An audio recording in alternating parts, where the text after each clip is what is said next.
Hello বন্ধুরা, আপনারা সবাই কেমন আছেন? আশা করি অনেক ভালো আছেন। তো বন্ধুরা, আজকে আপনাদের সামনে আরেকটি নতুন ইন্টারেস্টিং রিয়াকশন ভিডিও নিয়ে চলে আসলাম। তো বন্ধুরা, আজকে আমরা দরদ মুভির রিভিউ ভিডিওটিতে রিয়াকশন দিব। আর এই ভিডিওটির টপিক হচ্ছে সাকিব খানের চুপচাপ দরদ। দরদ movie Shakib Khan honest review. তো বন্ধুরা, চলুন আজকে আমরা এই ভিডিওটিতেই দেখে নেই সাকিব খানের চুপচাপ দরদ মুভির রিভিউ ভিডিওটি। তাই আপনারা এই ভিডিওটি সম্পূর্ণ দেখুন। আর এই ভিডিওটি আমরা নিয়েছি বিটিক বাস ইউটিউব চ্যানেল থেকে। তো এই চ্যানেলটির লিঙ্ক, ওই ভিডিওটির অরিজিনাল লিঙ্ক আমরা ডিসক্রিপশন বক্সে দিয়ে রাখবো, ওখান থেকে চেক আউট করতে পারেন। আর সেই সাথে ভিডিওটি দেখার আগে যারা আমাদের চ্যানেলটি এখনো সাবস্ক্রাইব করেননি তারা আমাদের চ্যানেলটি সাবস্ক্রাইব করে পাশে থাকা বেল বাটনটি অন করে দিন। তো বন্ধুরা, এবার ভিডিওটি দেখা যাক। তাহলে এটা কি কোনো প্যান কথা হলো? ইন্ডিয়ান সিনেমা দরদ ফ্লপ খাইলো?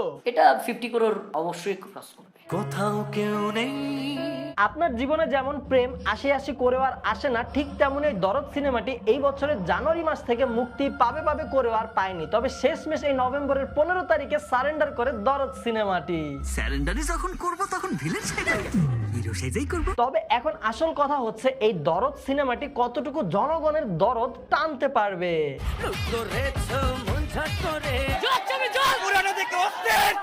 ক্রেজি ফ্যানদেরকে একটু পাশে চাপিয়ে চলেন এবার দেখা যাক এই দরদ সিনেমাটার একটা অনেস্ট রিভিউ।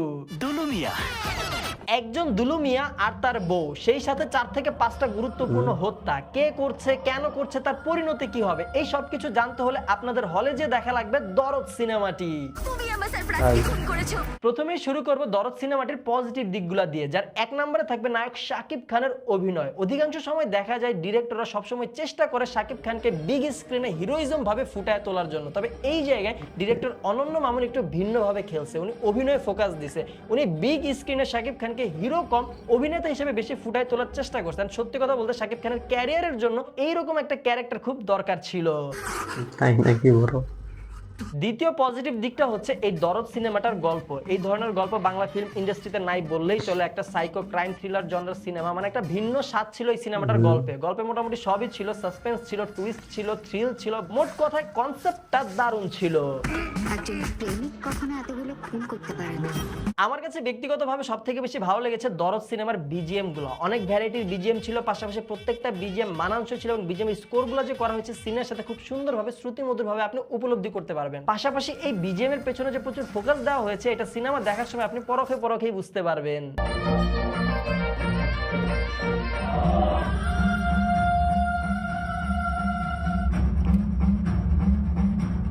দরদ সিনেমার কাস্টিং বেশ ভালোই ছিল। বাংলাদেশ এবং কলকাতার যত বাঘা বাঘা অ্যাক্টর আর অ্যাক্ট্রেস রয়েছে মোটামুটি সবাইকে ইনক্লুড করা হয় এই সিনেমায়। পাশাপাশি প্রত্যেকের ক্যারেক্টার কিন্তু গল্পে গুরুত্বপূর্ণ ভূমিকা রাখে।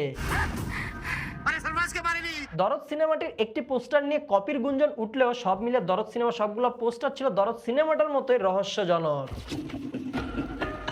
একদম নতুন হিসেবে শাকিব খানের সাথে সোনাল চৌহানের কেমিস্ট্রি বেশ ভালোই ছিল। দুইজনের খুনসুটি এবং সাংসারিক জীবন কিন্তু বেশ সুন্দরভাবে স্ক্রিনে ফুটায় তুলতে পারছে। ওকে। সিনেমাটার কালার গ্রেডিং এবং ভিজুয়ালাইজেশন খুবই ভালো ছিল। এই সিনেমায় যে প্রচুর পরিমাণের বাজেট দেওয়া হয়েছে এটা সিনেমা দেখার সময় বোঝা যায়। তেমন একটা অ্যাকশন সিন না থাকলেও যতটুকু অ্যাকশন সিন ছিল দরদ সিনেমার মধ্যে তা পুরোটাই ছিল চোখ দাদানো। ফাইট ডিরেক্টর দারুণ কাজ করছে। তাই নাকি?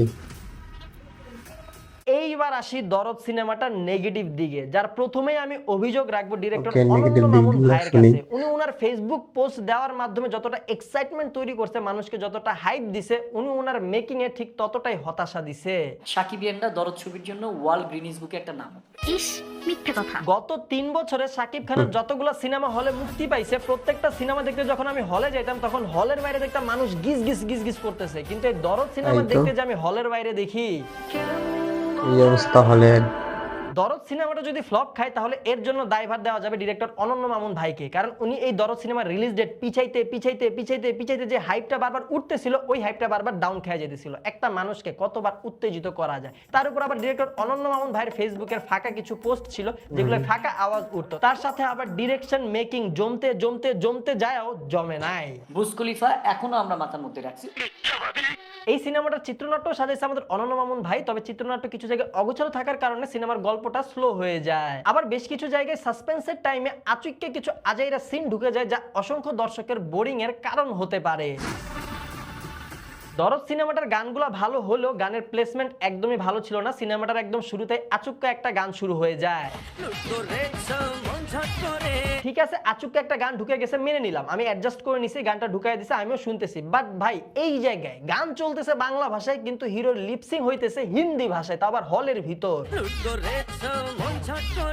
নায়ক শাকিব খান যেমন তার অভিনয়ের মাধ্যমে এই সিনেমাটার গল্প নিজে একাই টেনে নিয়ে আসছে, ঠিক তেমনি নায়িকা সোনাল চৌহান বারবার তার ডাবিং ভয়েসের মাধ্যমে এই সিনেমাটার গলা টিপে ধরতেছিল। তুমি তো বললে থানায় গিয়ে সব দোষ স্বীকার করবে। মানে প্যান ইন্ডিয়ান সিনেমা তো, তাই বলিউডের একটা নায়িকা লাগবে। এদিকে বাংলা ভাষার ডায়লগ ডেলিভারি যে কতটা ভালো করতে পারবে সেইটার কোনো খোঁজ নাই। যতটুকু বুঝলাম জাস্ট শো বা হাইপ উঠানোর জন্য নায়িকা হিসেবে নেওয়া হয় সোনাল চৌহান আপাকে। মানে সোনাল চৌহান আপার যে ডাবিং ভয়েস, তার ডাবিং ভয়েস পুরোটাই একটা আর্টিফিশিয়াল ভাইবস দেয়। অ্যান্ড ইয়েস, আমি তোমাদের ভালোবাসি। দরদ সিনেমাটার কিছু আজাইরা সিন কাট করে বাদ দিয়ে রান টাইমটা আরেকটু কমালে ভালো হতো। This is not a normal.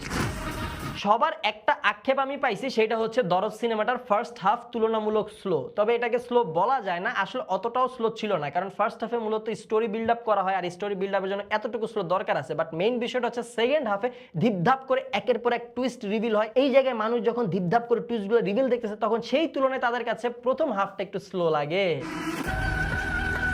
দরদ মূলত একটা প্যান ইন্ডিয়ান সিনেমা, কিন্তু ইন্ডিয়াতেই দরদকে পাত্তা দেওয়া হচ্ছে না, এটা কোনো কথা? প্রথমে বলা হয়েছিল দরদ সিনেমার গান ট্রেলার এগুলো আসবে টি সিরিজের ব্যানারে হিন্দি ভাষায় যেটা রিলিজ দেওয়া হবে, কিন্তু আশি করেও আসলো না। পিছাইতে পিছাইতে শেষে প্রমোশনের টাইমটা অনেক পিছায় গেল। এদিকে আবার কি হলো, ইন্ডিয়াতে কয়দিন আগে মুক্তি পেল কি আমাদের রোহিত শেট্টির সিংহাম 3, একের পর এক স্টার কাস্ট বাঘা বাঘা সব অ্যাক্টর অ্যাক্ট্রেস, মানে পুরা বলিউড ইন্ডাস্ট্রি এসে ওই সিনেমায় নিয়ে আসছে। এই সিনেমা মুক্তি দিছে 1 সপ্তাহ হয় নাই। গতকাল মানে দরদের একদিন আগে মুক্তি পায় সুরিয়ার কাঙ্গুবা। এই দিকে আবার 20 দিন পরে আসতেছে আমাদের আলু অর্জুনের পুষ্পা 2। মানে 3 বছর ধরে মানুষজন যেই সিনেমার জন্য অপেক্ষা করতেছে, ওই সিনেমা আসতেছে 20 দিন পর। তাহলে দরদ সিনেমাটা চলবে কখন? সব মিলে দরদ পড়ে গেছে ফান্দে প্যান ইন্ডিয়াতে। সবশেষ বিষয়, এই বছরে সব থেকে বেশি কন্ট্রোভার্সি হয় যে বিষয়টা নিয়ে, সেটা হচ্ছে দরদ সিনেমাটার গল্পকে আসলেও কপি, তাও আবার নায়ক আদর আজাদের লিপস্টিক সিনেমার গল্পের কপি। যে আমাদের গল্প আর দরদের গল্প এক। অনন্য মামুনের দরদ, অনন্য মামুন ভাইয়ের দরদ গল্প। আমি কিন্তু ভাই দুইটা সিনেমাই দেখছি। আমাদের ফেসবুক পেজ কিংবা ইউটিউব চ্যানেল, সেখানে গেলে আজকে থেকে আরো 5-6 মাস আগে আপনারা দেখতে পারবেন আমরা লিপস্টিক সিনেমাটার রিভিউ আপলোড করে দিছি। এখন যদি ভাই আমি এক কথাই বলি, তাহলে এই লিপস্টিক আর দরদ দুইটা সিনেমার জনরা কিন্তু সেম, ক্রাইম থ্রিলার জনরার সিনেমা। আর আমি যদি আরো এক কথাই বলি, তাহলে এই দুইটা সিনেমার একটা সিন পুরো সেম টু সেম। কোনো গল্পের সাথে কোনোভাবেই মিলবে না, এক ফ্রেমও মিলবে না, এক ফ্রেমও মিলবে না। এছাড়াও দুইটা সিনেমার নায়িকার ক্যারেক্টার বা তাদের যে পছন্দের বিষয়, সেটাও কিন্তু একদম সেম টু সেম। দুইটা সিনেমায় দেখা যায় যে নায়িকাদের সেলিব্রিটিদের প্রতি একটা অন্যরকম অবসেস থাকে। দরদ সিনেমায় যেটাকে একটা ডিসঅর্ডার বলা হয়, সেলিব্রিটি অবসেসড ডিসঅর্ডার। তো এই বিষয়টাও একদম লিপস্টিক সিনেমায় সেম টু সেম ছিল। আর যেই সিনটা একদম সেম টু সেম বলছি, ওই সিনটার মোটিভ বা ওই সিনটার প্লট, ওই সিনটা যেভাবে তৈরি হয়, ওই সিনের নায়ক নায়িকার রিয়াকশন, ওই সিনের কি কাহিনী হয়, মানে প্রত্যেকটা বিষয় সেম ছিল। প্রতিশোধমূলক হত্যাকাণ্ড। তবে অন্যভাবে দেখলে আবার দুইটা সিনেমার গল্পকে কপি বলা যায় না, কারণ লিপস্টিক সিনেমাটা মুক্তি পাইছে বেশি দিন হয় নাই, 5 থেকে 6 মাস। অন্যদিকে দরদ সিনেমা নিয়ে কিন্তু আজকে 1-2 দিন ধরে কাজ চলতেছে না। দরদ সিনেমা নিয়ে আরো 1.5 থেকে 2 বছর আগে থেকে স্ক্রিপ্টিং সব মিলিয়ে প্ল্যান চলতেছে। সেই হিসেবে ডিরেক্ট কপি বলা যায় না, থিম কনসেপ্ট মিল হতেই পারে। তুমি আবার কাউকে খুন করতে যাচ্ছ? সব দিক বিবেচনা করে বলবো দরদ সিনেমাটা বেশ ভালোই ছিল। তবে এই সিনেমার যে কনসেপ্ট, যে গল্পটা, এটা কিন্তু আরো অনেক বড় পরিসরে সুন্দরভাবে মেকিং করলে আমার মনে হয় বাংলাদেশ এটা তুমুল একটা হাইপ ফলাইতে পারতো। সো গাইস, ভিডিওটা এতটুকুই ছিল। ভিডিওটা আপনাদের কাছে কেমন লেগেছে অবশ্যই কমেন্ট বক্সে আমাদেরকে জানাবেন। আর ভিডিও যদি আপনাদের কাছে বেশি ভালো লাগে, আপনাদের মন থেকে আপনাদের ভালোবাসা থেকে ভিডিওতে লাইক কমেন্ট শেয়ার করে দিন। আমাদের প্রথমে দেখে থাকলে এখন চ্যানেলটা সাবস্ক্রাইব করুন, না শুধু সাবস্ক্রাইব করলে হবে না, সাথে কিন্তু অবশ্যই পাশের ঘন্টাটাও বাজিয়ে দিবেন। আর আপনারা কারা কারা দরদ সিনেমাটি দেখেছেন, আপনার কাছে ব্যক্তিগতভাবে কেমন লেগেছে কমেন্ট বক্সে সেটাও আমাদেরকে জানান। সবাই ভালো থাকবেন, সুস্থ থাকবেন, দেখা হবে আপনাদের সাথে পরবর্তী ভিডিওতে। Till then, stay well, stay awesome, bye. তো বন্ধুরা, সাকিব খানের এই দরদ মুভিটির রিভিউ ভিডিওটি আমরা বিটিক বাগ চ্যানেল থেকেই দেখলাম। তো এই বিটিক বাগ চ্যানেলের রিভিউ ভিডিওটি অনেক সুন্দর এবং ভালোই লাগলো। আপনাদেরকে এই ভিডিওটি কেমন লাগলো আপনারা অবশ্যই কমেন্টে জানাবেন। আর ভিডিওটি ভালো লাগলে লাইক কমেন্ট বেশি করে শেয়ার করে দিবেন। আর নেক্সট টাইম কেমন ভিডিও পেতে চান আপনারা অবশ্যই কমেন্টে জানাবেন। আর নিয়মিত যারা আরো এমন ভিডিও পেতে চান তারা আমাদের চ্যানেলটি সাবস্ক্রাইব করে পাশে থাকা বেল বাটনটি অল করে দিন। তো বন্ধুরা আজকে পর্যন্তই, আরেকটি নতুন ভিডিও নিয়ে দেখা হবে। ধন্যবাদ, আল্লাহ হাফেজ।